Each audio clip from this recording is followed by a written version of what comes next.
வணக்கம். சின்ன குரூப் சேனலுக்கு உங்கள் அனைவரையும் அன்புடன் வரவேற்கின்றேன். இன்றைய ஆன்மீக தகவல் ஸ்ரீ அன்னை ஸ்ரீ பகவான் அரவிந்தர் பற்றிய தகவலை தான் நாம் பார்க்க போகின்றோம்.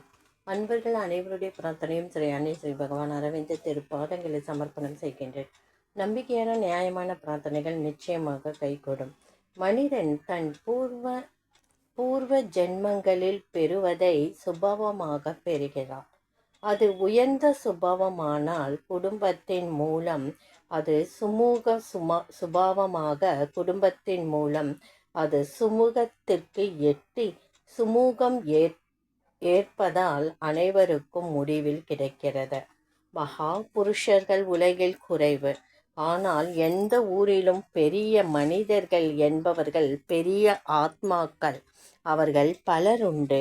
அவர்களுடைய பூர்வ ஜென்ம பலனை அவர்கள் சமூகம் முழுவதும் பெற கருவியாக அமைவது குடும்பம். குடும்பத்தில் இல்லாத ரிஷிகள் 1000 பேர்கள் உண்டு. அவர்களுடைய தபோ வலிமையை சமூகம் நேரடியாக பெறுவதில்லை. ஏனெனில் பெற வழி இல்லை. இமயமலையில் ஒரு தபஸ்வி சுதந்திரம் சமத்துவம் என கனவு கண்டதால் பிரான்சில் புரட்சி ஏற்பட்டது என்கிறார். ஸ்ரீ பகவான் உயர்ந்த அவதார புருஷர்களுடைய ஆசிர்வாதம் உலகு கெட்ட இடையே கருவி தேவையில்லை. அவர்களுக்கு அடுத்த நிலையில் 1000 நிலையில் பெரிய ஆத்மாக்கள் உண்டு. அவர்களுடைய ஞானம் பொதுமக்களுக்கு வர குடும்பம் கருவியாக இருக்கிறது.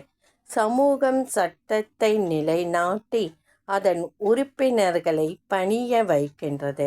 சட்டத்திற்கு பணியும் பாங்கை சமூகம் வலியுறுத்தி போதிக்கின்றது. பள்ளியில் ஆபீஸும் சட்டத்தை போற்ற நம்மை பணிகின்றார்கள். அதனால் சமூகத்தில் ஒரு நல்ல அங்கமாக நாம் அமைகின்றோம். உயர்ந்த பழக்கங்கள் நாம் பயிலும் இடங்களும் வேலை செய்யும் நிறுவனங்களும் நமக்கு கற்றுக் கொடுக்கின்றன. ஆஃபீஸில் வேலை செய்யும் தகுதியை குடும்பம் அளிக்கின்றது. பள்ளிக்கு குடும்பம் அனுப்புகின்றது. உள்ள மனிதனாக்குவது குடும்பம்தான். இன்று நாம் பெற்றுள்ள பண்பும் பழக்கமும் குடும்பத்தால் பெற்றவையே ஆகும். நம் வாழ்க்கையில் பிறர் தலையிட்டு தீங்கிழைக்காத வண்ணம் சட்டம் தடுக்கின்றது. பலர் சேர்ந்து ஒருவரை அழிக்க விரும்பும் நிலை அடிக்கடி எழுவதுண்டு.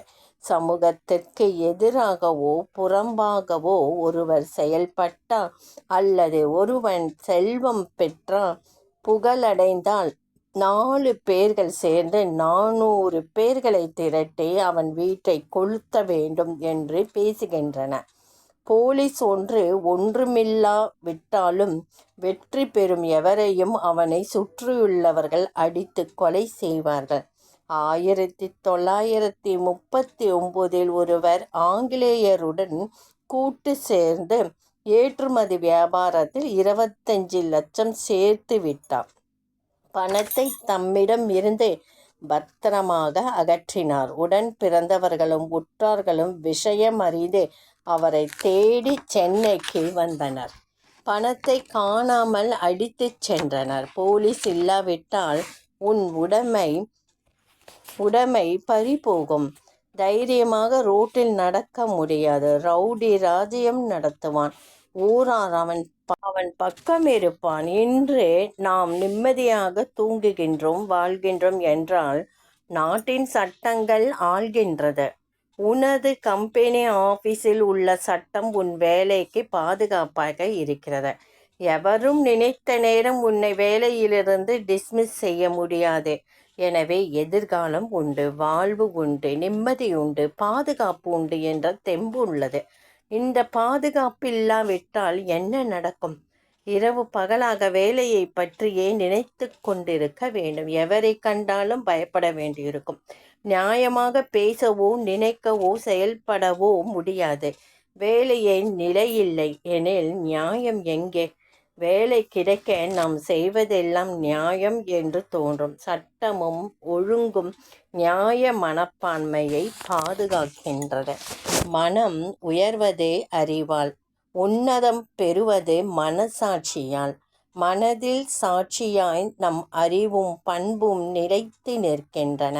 நம் செயலை எல்லாம் சாட்சி புருஷனாய் ஆன்மா காண்பதே போல் நினைவு உணர்வு அசைவு செயலை மனசாட்சியாக கண்டு கொண்டிருக்கின்றன. மனிதன் தவறு செய்யலாம், தப்பிக்கலாம், உலகத்திலிருந்து மறையலாம், சமூகத்திலிருந்து ஒதுங்கலாம், உற்றார் உறவினரை ஏமாற்றலாம். ஆனால் தன் மனசாட்சியிடமிருந்து தப்பவே முடியாது. தவறு செய்து மாட்டிக்கொண்டால் சாதுரியமாக பதில் சொல்லலாம், உலகம் ஏற்றுக்கொள்ளுமாறு சொல்ல முடியும். மனசாட்சியிடம் தப்ப முடியாது. அது உறுத்தும், ஆன்மாவுக்கு அறிவுறுத்தும், மாற்ற முடியாத, மறைக்க முடியாத, மன்னிக்க முடியாத அரங்கம் அது. மனிதன் என்பவனை அவன் சாதனைகள் நிர்ணயிக்கும், சாதனையை பண்புகள் நிர்ணயிக்கும். பண்பை பாராட்டுவது மனசாட்சி. மனசாட்சியே மனிதன். மனசாட்சி இல்லாதவன் மனிதன் இல்லை. இந்த பதிவு உங்களுக்கு கண்டிப்பாக பிடிச்சிருக்கும். அருமையான பதிவு.